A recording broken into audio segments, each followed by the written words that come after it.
Hello everyone, welcome to my YouTube channel. दोस्तों, जैसा कि हम लोगों ने प्रीवियस वीडियो में डिस्कस किया था कि हम करंट अफेयर्स की सीरीज को कंटिन्यू करेंगे और पेट के मोस्ट इम्पोर्टेंट करंट अफेयर को आपके सामने प्रस्तुत किया जाएगा मेरे द्वारा। तो उसी श्रृंखला को आगे बढ़ाएंगे, लेकिन उससे पहले मैं आपको ये बता दूं कि अभी कंप्लीट एक्चुअली में हुआ ये कि करंट अफेयर थोड़ा सा वास्ट सिलेबस में आता है, आप सबको पता ही होगा। तो कुछ इंपॉर्टेंट पॉइंट्स अभी भी कुछ छूट गए हैं, तो मैं ऐसा करूंगा, इन वीडियो को थोड़ा सा शॉर्ट कर दूंगा जिससे आप लोगों को ज़्यादा टाइम कंज्यूम ना हो और आप इन वीडियो को अच्छे से अपने रिवीजन के लिए इस्तेमाल कर सकें। तो चलिए, एक और सीरीज भी के साथ एक और लास्ट वीडियो आएगा। अभी तो ये कंप्लीट नहीं हुआ, इसमें बहुत सारी चीजें छूट गई हैं जिनको मैं उस वीडियो में कंप्लीट कर दूंगा। तो इसी के साथ चलिए स्टार्ट करते हैं अपना आज का सेशन। दोस्तों, मैंने इसमें आज की वीडियो में कुछ इंपॉर्टेंट डेट्स, कुछ अदर इंपॉर्टेंट करंट जो छूट गए थे हमारे प्रीवियस वीडियो को जो मैंने बताया था, और उसके बाद में कुछ यहाँ पे चेंजेस हुए हैं, वो कुछ अभ्यास हुए हैं भारत के नजरिए से बहुत ज्यादा इंपॉर्टेंट है, पेट में आने के चांसेस ज्यादा हैं। और उसके बाद में खनिज रिपोर्ट, एक क्वेश्चन तो इसका मिलता ही है। उसके बाद खाद्यान्न रिपोर्ट में नेक्स्ट वाले वीडियो में कवर अप करने की कोशिश करूंगा। तो चलिए, पहला जो मेरा क्वेश्चन है, एक डेट अनाउंस हुई 5 अक्टूबर को। 5 अक्टूबर डेट अनाउंस हुई, ध्यान रखिएगा इसके बारे में। ये है डॉल्फिन डे जो घोषित की गई। अच्छा, डॉल्फिन डे से एक चीज याद है कि पहला डुगोंग संरक्षण क्षेत्र या जो संरक्षित क्षेत्र बन रहा है या संरक्षण केंद्र कहाँ बन रहा है, तो याद रखिएगा उसको, चेन्नई में। कहाँ पे बन रहा है? चेन्नई। तो दो चीजें यहां से निकल के सामने आई हमारे, क्या कि 5 अक्टूबर को क्या है? डॉल्फिन डे, राष्ट्रीय डॉल्फिन डे। ठीक है। उसके बाद में जो हमारा डुगोंग संरक्षण केंद्र कहां पर बनना है? चेन्नई में। चलिए, नेक्स्ट है 5G, चर्चा में है काफी, तो 5G से रिलेटेड न्यूज देख लेते हैं। वो ये कि 5G के लिए सबसे पहले जो ट्रायल किया गया था वो कहां किया गया था? IIT मद्रास में। और उसके बाद में अभी हाल फिलहाल में जो लॉन्चिंग हुई 5G की 13 शहरों में, कहां से हुई? दिल्ली के प्रगति मैदान से, PM जी के द्वारा। अच्छा, नेक्स्ट है कि हैदराबाद में एक फ्लो केमिस्ट्री हब बना है। कल मैंने बताया था, इससे पहले वाले वीडियो में मैंने बताया था कि टी हब कहां पर है? हैदराबाद में। तो एक और चीज याद रखिएगा कि फ्लो केमिस्ट्री हब कहां पर है? हैदराबाद में। यह क्वेश्चन आने के चांसेस अच्छा है, इसलिए क्योंकि ये अपनी तरह का पहला संस्थान केंद्र बन रहा है। कहां पर? हैदराबाद, तेलंगाना में। अच्छा, अभी खादी उत्कृष्टता केंद्र, ये क्वेश्चन बहुत इंपॉर्टेंट लग रहा है। रीजन, क्योंकि अभी हम लोग क्या चल रहे हैं? 75वें वर्ष में, आजादी के 75वें वर्ष में। तो ये खादी उत्कृष्टता केंद्र कहां पर खुल रहा है? दिल्ली में। ठीक है, खादी उत्कृष्टता केंद्र कहां पर खुल रहा है? दिल्ली में। नेक्स्ट हम चलते हैं, एक चेंज हुआ क्या? मिड डे मील, आपको पता होगा मिड डे मील कब आया? तो मिड डे मील आया 1995 में। ठीक है, 1995 में मिड डे मील किया गया। रीजन क्या था इसके पीछे? कि जो अपने ग्रामीण क्षेत्रों के जो विद्यालय हैं प्राइमरी स्तर के, उनमें नामांकन की स्थिति को और अच्छा इंप्रूव किया जाए, यानी कि बच्चों का एडमिशन अच्छे से हो पाए। ठीक है, तो उसके लिए मिड डे मील लॉन्च किया गया था 1995 में। ठीक, साथ ही अभी क्या चेंज हुआ ये कि नाश्ता, ये नाश्ता तमिलनाडु सरकार ने, अब बच्चों को मिड डे मील तो मिलता ही था, उनके साथ में मॉर्निंग में जो उनको नाश्ता दिया जाएगा, कौन सा? पोषित नाश्ता, वो लॉन्च किया। किसने? तमिलनाडु सरकार ने। तमिलनाडु सरकार ने नाश्ते को इंक्लूड कर दिया है मिड डे मील सेशन में। ठीक है। अच्छा, तमिलनाडु से कौन न्यूज अच्छी है क्या कि एक यहाँ पर है नरसिंह वाद्य यंत्र, नरसिंह पट्टई वाद्य यंत्र है जिसको GI टैग मिला है। बहुत पुरानी कला है, वाद्य यंत्र बजाने के इस्तेमाल में आता है। तो कहां पर है? तमिलनाडु में। क्या नाम है? नरसिंह वाद्य यंत्र। कहां पर? तमिलनाडु में। तमिलनाडु ने क्या किया है? तमिलनाडु ने मिड डे मील सेशन के दौरान अब बच्चों को नाश्ता भी प्रोवाइड करेगी। ठीक है, चलो नेक्स्ट, कान फिल्म फेस्टिवल हुआ हमारा। ठीक है, कांस फिल्म फेस्टिवल में दीपिका पादुकोण, ठीक है, दीपिका पादुकोण ज्यूरी मेंबर बनी। कांस फिल्म फेस्टिवल में पहला चेंजेस क्या हुआ कि दीपिका पादुकोण ज्यूरी में शामिल हुई, और कांस के लिए ऑनर कंट्री इस बार कौन था? इंडिया। कांस कहां हुआ? फ्रांस में हुआ। दो चीजें इंपॉर्टेंट है इस कांस फिल्म फेस्टिवल से, क्या? एक तो दीपिका पादुकोण ज्यूरी मेंबर बनी, दूसरा ऑनर कंट्री कौन सी थी? हमारी इंडिया। ठीक है, कहां पर हुआ? फ्रांस में। फिर महाराष्ट्र के बारे में थोड़ा सा कुछ देख लेते हैं। महाराष्ट्र से भी बहुत सारी चीजें इंपॉर्टेंट है। पहला जो है वो ये कि महाराष्ट्र ने स्टार्ट किया है जेल पर्यटन। ठीक है, मतलब आम नागरिक भी जेल देख सकेगा, किसके अकॉर्डिंग? महाराष्ट्र गवर्नमेंट के अकॉर्डिंग। ठीक है, क्यों स्टार्ट किया? पर्यटन को बढ़ावा देने के लिए और राजस्व एकत्रित करने की पहल है। दूसरा जेल से ही रिलेटेड है कि एक जीवला योजना महाराष्ट्र सरकार ने स्टार्ट की। मतलब क्या कि अब बैंक जो है कैदियों को भी फाइनेंस देने में सक्षम है। मतलब क्या कि जो ऋणी हैं, मतलब जो कैदी हैं, उनको ऋण की उपलब्धता कराएगी सरकार जीवला योजना के अंतर्गत। उसके बाद में आप लोगों ने देखा होगा कि कोविड चला। कोविड में प्रवासियों का पलायन बहुत उच्च स्तर पर देखा गया। भारत जैसे विकासशील देश में पलायन तो आम बात है, क्योंकि प्रवासन किधर है? शहरों की तरफ है, ग्रामीण क्षेत्रों से। तो देखा गया कि बहुत सारे प्रवासी जिनको पूर्णतः जो सुविधाएं मिलनी चाहिए वो नहीं मिली। जो सरकार के जो ऐसा होता है ना, हर एक सरकार अपने नागरिकों के लिए कुछ ना कुछ अलग से प्रावधान करती है। उसी तरह महाराष्ट्र सरकार को ये जरूरत आन पड़ी जब प्रवासियों का पलायन बहुत तेजी से बढ़ा शहरों से ग्रामीण क्षेत्रों की तरफ। तो कोविड में असमर्थता दिखी सरकार की, तो उसने एक लॉन्च किया पोर्टल, क्या? प्रवासी मॉनिटरिंग सिस्टम। यानी कि महाराष्ट्र सरकार पहली ऐसी सरकार है भारत की जिसने प्रवासियों को मॉनिटरिंग करने पे, मतलब प्रवासियों की मॉनिटरिंग की पहल स्टार्ट की। उसके बाद में महाराष्ट्र में ही भारत का पहला जीन बैंक है, याद रखिएगा, महाराष्ट्र में ही भारत का पहला जीन बैंक स्टेबल हुआ है। ठीक है, अच्छा, जीन बैंक से एक चीज याद रखना है, एक विश्व में दूसरी सीड बैंक भी बनी है, ध्यान देना। विश्व में सीड बैंक का मतलब भविष्य में कभी जैसे कोई चीज पूर्णतः हमारे पास है और भविष्य में उसके ऊपर ऐसी आपदा हुई कि वह खत्म हो रही, तो हम उनके बीजों को संरक्षित कर लेते ताकि भविष्य में कभी आवश्यकता पड़ने पर उस फसल को दोबारा पनपाया जा सके, मदद की जा सके दोबारा ग्रो करने में, उत्पादन करने में। तो उस तरह की दूसरी जो बनी है, पहला तो विश्व में कहाँ है? जापान के पास में है। ठीक है, और दूसरा कहाँ है? तो दूसरा है इंडिया। पूषा कहाँ है? दिल्ली में है। ठीक है, समझा? तो दिल्ली जो एग्रीकल्चर संस्थान है वहां पर विश्व में दूसरी सीड बैंक या सीड संरक्षण बैंक बनी। ठीक, पहला कहाँ है? जापान में। नेक्स्ट, अभी हाल फिलहाल रिपोर्ट आई, ठीक है, कौन सी? नेशनल हेल्थ, ठीक है, सर्वे रिपोर्ट आई 5th। उसमें कहा गया कि भारत की प्रजनन दर जो पहले 2.2 थी अब कितनी है? 2। ये इंपॉर्टेंट क्वेश्चन है पेट के दर्जे से, ध्यान देना, इस पे ध्यान देना कि प्रजनन दर पहले 2.2 थी, अभी कितनी है? 2। ठीक है, उसके बाद अब स्वच्छता, सैनिटेशन पे बात करें, स्वच्छता बात करें तो सीवर से भी क्वेश्चन बन सकता है। चलिए देखते हैं क्या है क्वेश्चन। तो सीवर पे ध्यान देना कि दिल्ली सरकार मुफ्त तो सीवर कनेक्शन जल अपशिष्ट प्रबंधन के तहत पहला दिल्ली सरकार सीवर कनेक्शन मुफ्त कर रही है, और उत्तर प्रदेश सरकार में पहला क्षेत्र ऐसा या पहला शहर ऐसा है आगरा जहां पर सीवर कनेक्शन कर दिए गए हैं। ध्यान रखना, ठीक है, उत्तर प्रदेश के संदर्भ में आएगा तो आगरा है और भारत के संदर्भ में आएगा तो दिल्ली है। किस लिए है? जल अपशिष्ट प्रबंधन के लिए, मतलब जो जल नदियों को दूषित करता है उसका सही से समायोजन किया जा सके। उसके बाद एक इंपॉर्टेंट चीज ये कि विश्व अमूर्त में शामिल किया गया है जिंकिंग जेरी ब्रिज। कहां पर है? मेघालय में। अच्छा, इसके बारे में थोड़ा सा जान लेते हैं। मेघालय में इतना ज्यादा तो डेवलपमेंट है नहीं, तो वहां के जो लोग हैं, लोकल्स हैं, वो पेड़ों की जड़ों से ब्रिज, यानी कि पेड़ों की जड़ों को उन्होंने क्या पुल में कन्वर्ट कर दिया, उनके सहारे वो क्या आवागमन करते हैं। तो क्या नाम है इसका? जिंकिंग जेरी ब्रिज। कहां पर है? मेघालय में। अच्छा, मेघालय से एक और चीज याद आई कि मेघालय में पहली अपनी तरह की संगीत परियोजना चल रही है। अभी संगीत परियोजना क्या है? तो संगीत जो वहां का लोकल है, फोक है, उसको संरक्षण देने के लिए मेघालय ने संगीत परियोजना प्रारंभ की है। ठीक है, नेक्स्ट बात करते हैं कि भारत में पहला पोर्टेबल रूफटॉप, पोर्टेबल मतलब जिसको रखने में आसानी हो, जिसके समायोजन में आसानी हो, पहला भारत का रूफटॉप कहां है? तो अक्षरधाम टेम्पल, पता है आपको कहां है? दिल्ली में भी है, गुजरात में भी है, तो ये कहां पर है? गुजरात में। पोर्टेबल रूफटॉप कहां? अक्षरधाम, गुजरात में। ठीक है, उसके बाद में भारत का पहला पुस्तक जिला कौन सा है?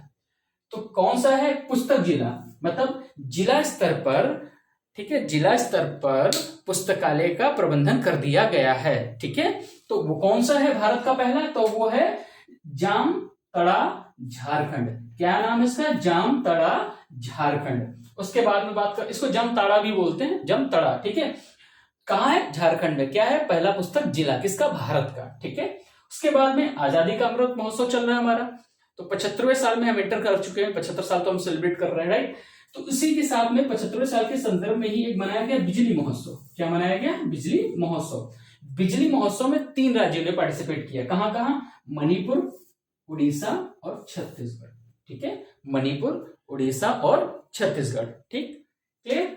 अच्छा, उसके बाद में कि ग्लोबल पीस, ठीक है, एम्बेसडर किसकी तरफ से? यूएन की तरफ से ग्लोबल पीस एम्बेसडर भारतीय संदर्भ में कौन है? तो वो है बबीता सिंह। इनका नाम याद रखना बहुत इंपॉर्टेंट है।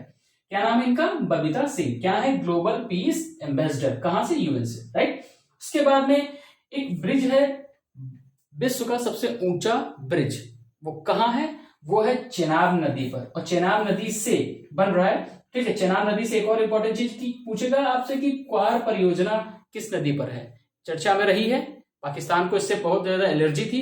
क्या नाम है? क्वार परियोजना। कहां पर है? चेनाब नदी पर। ठीक है, नेक्स्ट हमारे कुछ इंपॉर्टेंट है, तो इंपॉर्टेंट डेट्स भी इंपॉर्टेंट है, तो देख लिए तो इसके बारे में। तो पहला है कि 23 जनवरी, 23 जनवरी हमारे सुभाष चंद्र बोस जी का, ठीक है, पराक्रम दिवस है। ध्यान रखना, ये सरकार ने घोषित किया कि 23 जनवरी को क्या मनाया जाएगा? पराक्रम दिवस। और 16 जनवरी को क्या होगा? Startup day. जनवरी से संदर्भ में याद रखना इसको। ठीक है, आगे चलते हैं। फिर भारत में जल मार्ग कॉन्क्लेव कहां हुआ? या क्वेश्चन इस तरह बनेगा कि राष्ट्रीय जल मार्ग कॉन्क्लेव कहां पर संपन्न हुआ? तो भारत में याद रखना, असम में। कहां पर? असम में। अच्छा, असम से एक चीज आ रही है कि इन्होंने कुछ एक जीपीएस किया है, जीपीएस को ट्रैक करने का एक वो बनाया है, क्या ना, परियोजना, जो नदियों का सर्वेक्षण करेगा। क्या है? इसके बारे में पढ़ लीजिएगा, इंपॉर्टेंट है, यहां से क्वेश्चन बनने के चांसेस हैं, क्योंकि ये अपनी तरह की नई चीज कर रहा है।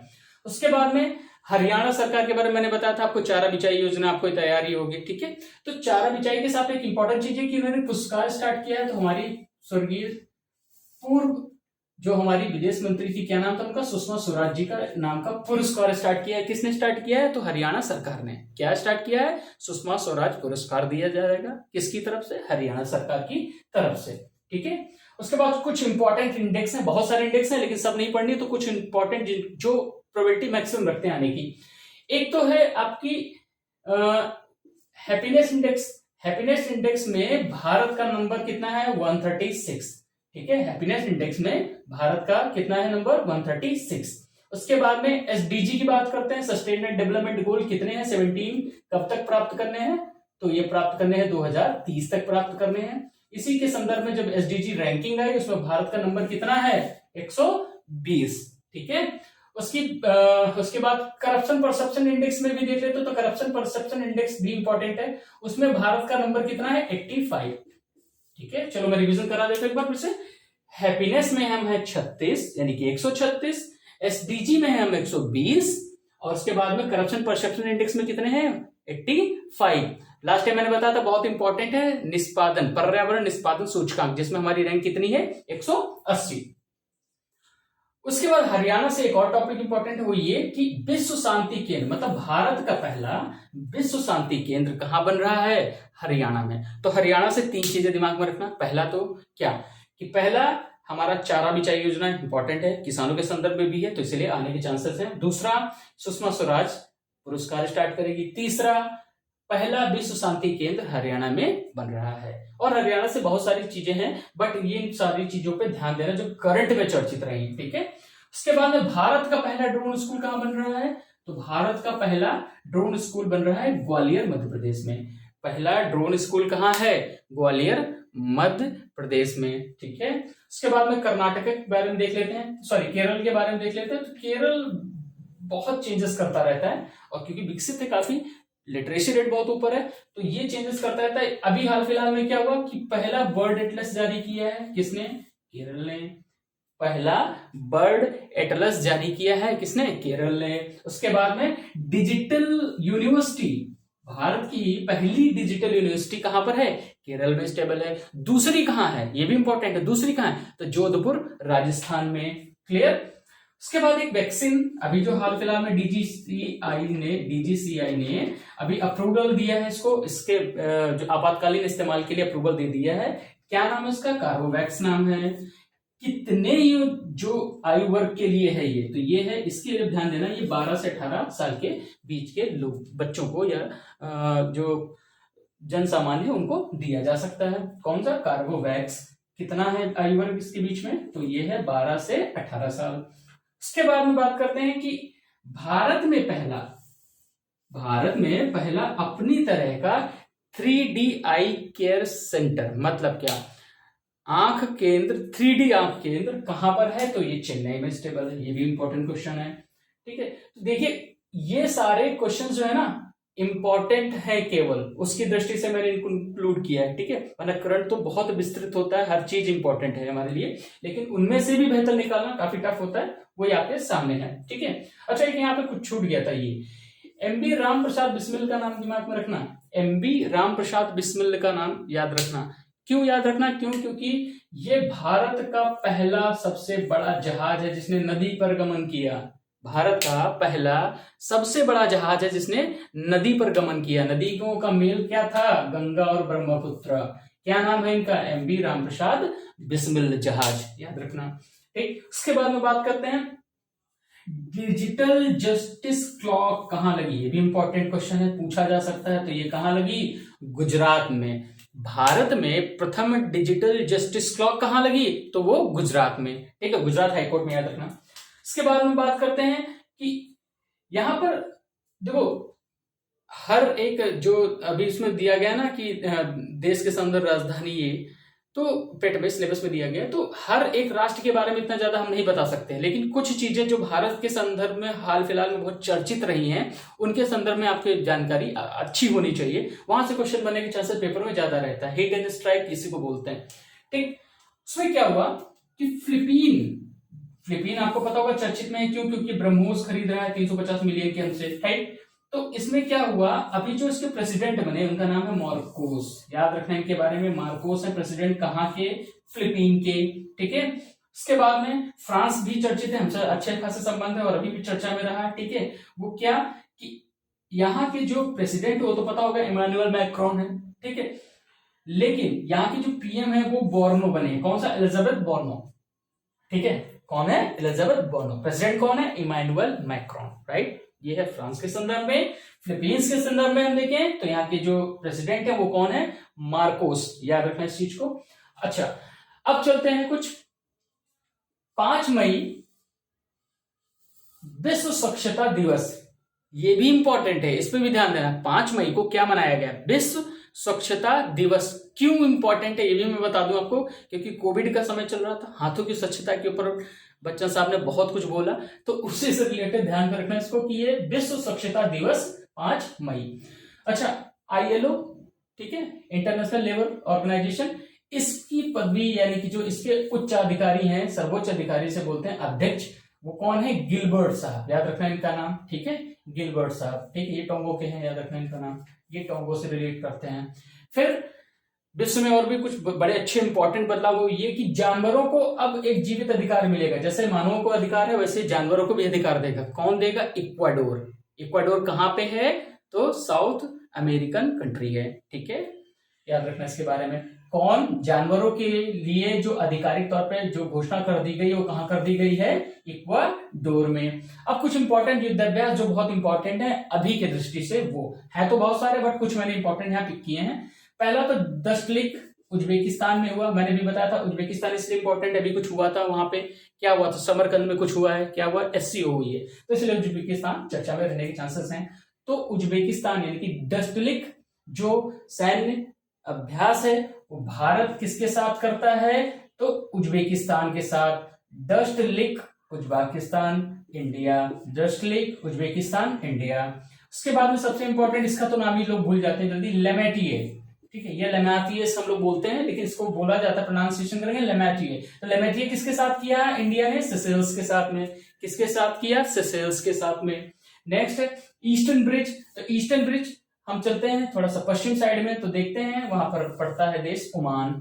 भारत ने ओमान के साथ में ईस्टर्न ब्रिज किया, ठीक है, ओमान के साथ में ईस्टर्न ब्रिज किया। उसके बाद आ जाता है हमारा अभी जो शिंजो अबे साहब, हमारे जो काफी ज्यादा एक अच्छे संबंध रखते थे भारत के साथ में, उनका हाल फिलहाल अभी निधन हो गया, ठीक है। एक घटना के दौरान। जापान के साथ में हमने कौन कौन से सैन्य अभ्यास किए, तो पहला तो किया धर्मागार्जुन, एक इसी के साथ है जहां मैंने नाम नहीं लिखा, इसका नाम याद कर लीजिएगा आप लोग, शिन यू यू मैत्री। और जापान मालाबार भी हमारे साथ में, अभी इसके बारे में बताऊंगा। तो दो इंपॉर्टेंट है, एक तो धर्मागार्जुन और दूसरा है शिन यू यू मैत्री, किसके साथ में, जापान के साथ में। फिर ब्रिटेन के साथ में भी इंपॉर्टेंट है, इसलिए क्योंकि ब्रिटेन क्यों इंपॉर्टेंट, क्योंकि मैंने कल इसके पहले वाला जो वीडियो था उसमें बताया था ऋषि सुनक और लिजा ट्रेस वगैरह के साथ में जो था, तो भारतीय मूल के ऋषि सुनक इसलिए काफी ज्यादा क्लोज है, तो हो सकता है इसके बारे में पूछ सकते हैं। तो एक तो हम करते हैं कोंकण अभ्यास, दूसरा करते हैं अजय वॉरियर, किसके साथ में, ब्रिटेन के साथ में। दो अभ्यास, एक तो कोंकण, दूसरा है अजय वॉरियर, किसके साथ में, ब्रिटेन के साथ में। इसके बाद आ जाते हैं मालाबार। तो आपको पता होगा कि अभी एक संगठन बना क्वाड, ठीक है, क्वाड में कितने थे, 4, यूएसए था, ठीक है, इसके बाद में जापान, ऑस्ट्रेलिया और इंडिया। तो यही मालाबार में भी है, मतलब मालाबार में कौन एक्सरसाइज करता है, क्वाड नेशंस 4 हैं वो एक्सरसाइज करते हैं। फिर इसके बाद इंपॉर्टेंट क्या है, काजिंद, काजिंद किसके साथ में, कजाकिस्तान, नाम से पकड़ लेना, काजिंद कजाकिस्तान, काजिंद कजाकिस्तान, ठीक है। इसके बाद में याद करते हैं फिर जायर अल बहर, एक और सैन्य अभ्यास है हमारा क्या, जायर अल बहर, किसके साथ में, कतर के साथ में, किसके साथ में, कतर के साथ में। कतर क्यों इंपॉर्टेंट है, क्योंकि यहाँ पे फीफा होने वाला है, तो इस पे ध्यान रखना, ठीक है। तो जायर अल बहर किसके साथ में हम करते हैं, कतर के साथ में। उसके बाद में इंपॉर्टेंट है फिर अल मदो, वो किसके साथ किया हमने, श्रीलंका, सॉरी सऊदी अरेबिया के साथ में, ठीक है, श्रीलंका के साथ में, तो मैत्री करते हैं, बाद में बात करेंगे इस पे। अल मदो किसके साथ में, सऊदी अरेबिया के साथ में। इसके अलावा भी बहुत सारे इंपॉर्टेंट है, जैसे फ्रांस के साथ में अरुण वरुण हम कर लेते हैं, ठीक है। सूर्य किरण किसके साथ करते हैं, नेपाल के साथ में करते हैं। सिटमैक्स किसके साथ में करते हैं, तो सिटमैक्स के साथ श्रीलंका हो जाएगा, इंडिया हो जाएगा, थाईलैंड हो जाएगा। तो ऐसे तो बहुत सारे हैं, लेकिन अभी जो चर्चा में है वो इन पे ज्यादा गौर फरमाइएगा, पढ़ वो भी लीजिएगा, लेकिन इन पे थोड़ा सा ज्यादा गौर करिएगा, ठीक है। अब खनिज रिपोर्ट पे थोड़ा सा बात करते हैं, 2021 के आंकड़े हैं, इस पे हम बात कर लेते हैं। तो खनिज रिपोर्ट में हम ध्यान से देखेंगे, है बहुत सारे, बट हमने कुछ सेलेक्टिव उठाए हैं जो ज्यादा प्रोबेबिलिटी बनते हैं चांसेस की आने के। तो पहला इसमें एक तरफ इंडिया के भी हैं और एक तरफ वर्ल्ड के भी हैं, तो इस पे ध्यान दीजिएगा। पहला हमने उठाया बॉक्साइट, बॉक्साइट किसके लिए होता है, तो ये एल्यूमिनियम के लिए होता है, ठीक, Al2O3 मतलब कि एल्यूमिना, ठीक। बॉक्साइट में प्रोडक्शन भारत में सबसे ज्यादा बॉक्साइट प्रोड्यूस कौन करता है, तो उड़ीसा करता है। और रिजर्व किसके पास है भारत में, तो भी उड़ीसा के पास में है। विश्व के संदर्भ में अगर हम देखें तो सबसे ज्यादा प्रोडक्शन कौन करता है, ऑस्ट्रेलिया करता है। इसके बाद में रिजर्व किसके पास में, तो गिनिया के पास में, गिनी के पास में। नेक्स्ट हम बात करते हैं कोयले की। तो कोयले में भारत में सबसे ज्यादा प्रोडक्शन कौन करता है, छत्तीसगढ़ सबसे ज्यादा प्रोडक्शन करता है कोयले का भारत में। उसके बाद में रिजर्व कहां पर है सबसे ज्यादा, तो झारखंड, ठीक है, रिजर्व कहां पर है, झारखंड। विश्व के संदर्भ में हम देखते हैं तो सबसे ज्यादा प्रोडक्शन कौन करता है, चाइना करता है। रिजर्व सबसे ज्यादा किसके पास में है, तो यूएसए के पास में है। फिर हम बात करते हैं तांबे की, तांबे मतलब कॉपर की। कॉपर में प्रोडक्शन सबसे ज्यादा किसका है, एमपी का, किसके पास में है, एमपी का। उसके बाद में जो रिजर्व है इंडिया में किसके पास में सबसे ज्यादा, तो राजस्थान में, खेतड़ी पता होगा आपको, तो राजस्थान, ठीक है, खेतड़ी सबसे ज्यादा रिजर्व रखता है। सबसे ज्यादा प्रोडक्शन इंडिया में कौन करता है, तो मध्य प्रदेश करता है। विश्व के संदर्भ में दोनों में याद रखिएगा चिले है, राइट, कहां, साउथ अमेरिका कंट्री। उसके बाद हम बात करते हैं डायमंड की। तो विश्व में भी एक ही है और भारत के संदर्भ में ही की, याद करने आसानी होगा। रिजर्व और प्रोडक्शन दोनों इंडिया के संदर्भ में मध्य प्रदेश करता है, ठीक है, किसके लिए, हीरे के लिए। विश्व के संदर्भ में रशिया ही दोनों जगह है, ठीक है। आने के चांसेस इसलिए क्योंकि अभी तो यूक्रेन रशिया चल रहा है, तो ध्यान दीजिएगा, इस पे ये क्वेश्चन कभी कभी बन सकते हैं। उसके बाद हम बात करते हैं फेरस की। फेरस मतलब लोहा, ठीक है, लोहा मतलब आपका पता होगा फेरस, Fe। इसके संदर्भ में देखते हैं तो प्रोडक्शन सबसे ज्यादा कहां पर है, उड़ीसा में। रिजर्व सबसे ज्यादा कहां पर है, तो कर्नाटका में। विश्व के संदर्भ में तो देखते हैं ऑस्ट्रेलिया और ऑस्ट्रेलिया दोनों जगह सेम है, ऑस्ट्रेलिया फेरस के संदर्भ में, ठीक है, लोहे के लिए, ठीक है। अब हम बात करते हैं अब्रक की। तो अब्रक इंपॉर्टेंट है, भारतीय संदर्भ में रिजर्व और मैन्युफैक्चरिंग यानी कि प्रोडक्शन कहां पर सबसे ज्यादा, तो आंध्र प्रदेश में। विश्व के संदर्भ में देखें तो प्रोडक्शन सबसे ज्यादा कौन करता है, चाइना, बट रिजर्व सबसे ज्यादा किसके पास में है, इंडिया के पास। अच्छा, ये भी आप लोग देखें कि पेट्रोलियम इंपॉर्टेंट है, तो पेट्रोलियम के लिए तो पहला तो ऑफशोर हो जाएगा, दूसरा हो जाएगा असम। याद रखिएगा, रिजर्व और प्रोडक्शन दोनों के लिए भारतीय संदर्भ में असम का ही है। उसके बाद हम एजे की बात करते हैं। एजी का मतलब होता है सिल्वर, चांदी। चांदी के संदर्भ में अगर हम बात करें तो भारतीय संदर्भ में राजस्थान दोनों जगह है, ठीक है, याद रखिएगा। फिर उसके बाद में टिन, तो टिन भारतीय संदर्भ में सबसे ज्यादा प्रोडक्शन कौन करता है? छत्तीसगढ़ करता है। रिजर्व सबसे ज्यादा कहां पर है? हरियाणा में। विश्व में देखते हैं सबसे ज्यादा चांदी के प्रोडक्शन में कौन है? तो चाइना है। और रिजर्व किसके पास में है? तो भी चाइना के पास में है। तो दोस्तों ये है पार्ट 1, जो एक्चुअल में हमारी जो सीरीज थी उसके तीसरे पार्ट का भी पार्ट हम ये बोलेंगे। इसके बाद भी अभी इंपॉर्टेंट है कुछ, मैं इनको एक साइड में कंपाइल करके आपके सामने प्रस्तुत करूंगा। और 3 से 4 चीजें जो अच्छी होंगी तो देख लीजिएगा उनको अवश्य, क्योंकि लास्ट टाइम पे आपको काफी ज्यादा मदद मिलेगी। इसी के साथ नया जो वीडियो अभी हम लोग जीएस पे भी काम कर रहे हैं, तो जीएस में जो नया वीडियो अभी आएगा आपके सामने वो आपका इकोनॉमी होगा पहले तो, फिर उसके बाद में मैं कोशिश करूंगा ज्योग्राफी को खत्म करने की, उसके बाद में मैं लास्टली दूंगा आपको हिस्ट्री का। बाकी सब आप लोग अच्छे से अपनी तैयारी करते रहिए और अच्छे से पढ़ते रहिए। चलिए इसी नोट्स के साथ, धन्यवाद।